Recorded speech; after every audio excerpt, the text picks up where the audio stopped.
So let's do diamonds and deals. What do we got over here? So let's see. This is from Heidi's life. Okay. Whoa, that's a great shot. But I even kind of seeing it. So we got the Ritz Residence Waikiki listed for 1.4. Scott, what are we looking at? Yeah, I decided to pick one a little different. This is Resort Zone Waikiki. This is, you basically buy the unit and you put it in the hotel rental pool with the Ritz service level and whatnot. This is a 2-bedroom, 2-bath, 1,150 square feet roughly, and a huge lanai. It's like 400, almost 500 square feet. You can see it in the lower right-hand corner. It's this huge open lanai. And what I love about the Ritz, so there's a couple of things why I picked this one. It's totally different. If you want transient vacation rental unit that's actually a condo that you put into the hotel rental pool, this is an option. There is a restriction on the amount of days that you can use it. There's a maximum number of days that you can use it because it's intended to be put into the hotel rental pool. But I love the Ritz Residence. My good buddy of mine actually was the owner's rep on the build out of these. And Kiora is the Italian restaurant there. It's one of my favorite restaurants. If you look to the right of the building picture, you look out across Fort DeRussy Park out to the sunset. So you get this greenery in front of you. You don't have any big buildings in front of you. And you have this open space out to sunsets and out to the ocean, which is really nice. It's got this nice relaxed feel. And Kiora, the Italian restaurant there, is one of my favorites. They were doing a once a month pasta tasting, and I was going every month. And it got to be so popular with the locals, they had to stop it because the hotel guests couldn't get into the restaurant during those days. But it's got a great seating, great amenity pools, as you can see in the upper right corner. You look out across Fort DeRussy Park. You got full kitchen, 2-bedroom, 2-bath, 1.48 million in Waikiki. So Scott, can you, I don't want to go down a rabbit hole here, and I think we should actually have a segment about this as a completely separate segment in a future show.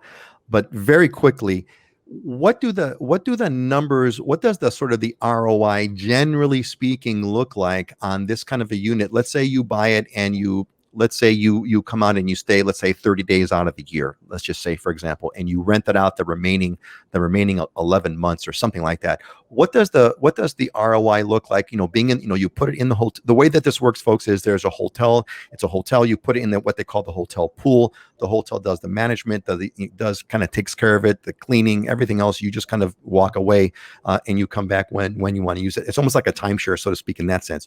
But Scott, generally speaking, what does the ROI kind of look like on something like this? The ROIs are typically lower, and I would be hesitant to answer that right now because don't.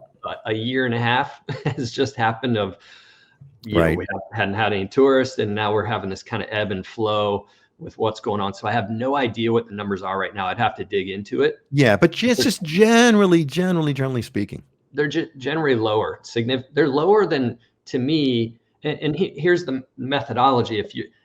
People that are buying these are wanting to buy them partially for personal use and partially for investment, right? And anytime you bring the personal use component into something, it's going to affect your ROI, right? So if you were to buy some, and because you're putting it not only into a rental pool, but you're putting it into the Ritz rental pool, there are heavy fees for that, and there's a high service level, high amenity level that comes with that, and there's a cost to it. Got it. So if you're looking for an investment, go buy some bonds or go buy some small cap growth funds. But if you're looking for a place that you want to live in, it's less about the ROI and it's more about the lifestyle and leveraging that.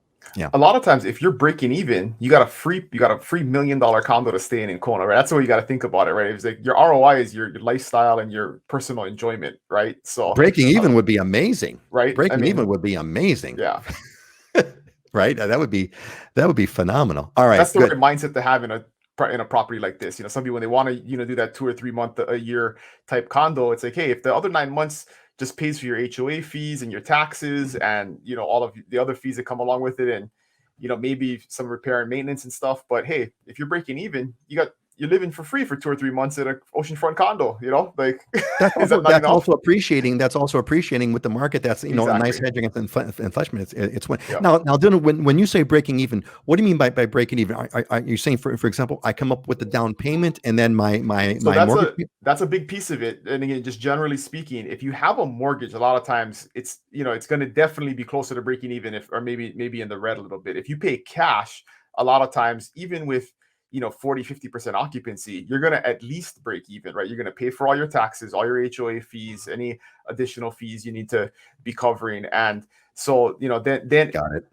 and obviously that's going to not be even throughout the year, because the months that you use it, you have no income, right? So you may Sure. have some net income over the 9 months you don't use it, but then that's going to pay for the months that you do use it. So, you got to look at it as a whole for 12 months. Got it. And your financing options on these types of properties are much more restrictive. They're much more challenging. Yeah. And I would say they are more challenging per condotel. Condotel is kind of the classification for a lot of these. Condotel, hotel, condo. Yeah. Yeah. Yeah. I mean, ideally, if you can pay cash or put like a huge down on it, and then you're swimming off of the residuals.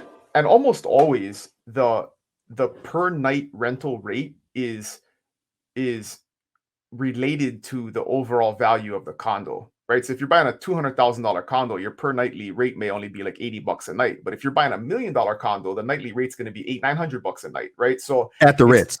Right. So a lot of times people like they try and like get really specific about it and say, well, if I buy a $600,000 condo, it's $800,000 condo, and it's like, again, this is generally speaking, but if you really dig into it, a lot of times it's just a ratio. Like the value of the property, there's a reason the property is valued at that, and the per night rate is going to reflect that. It's going to be reflective. Yeah. Yeah.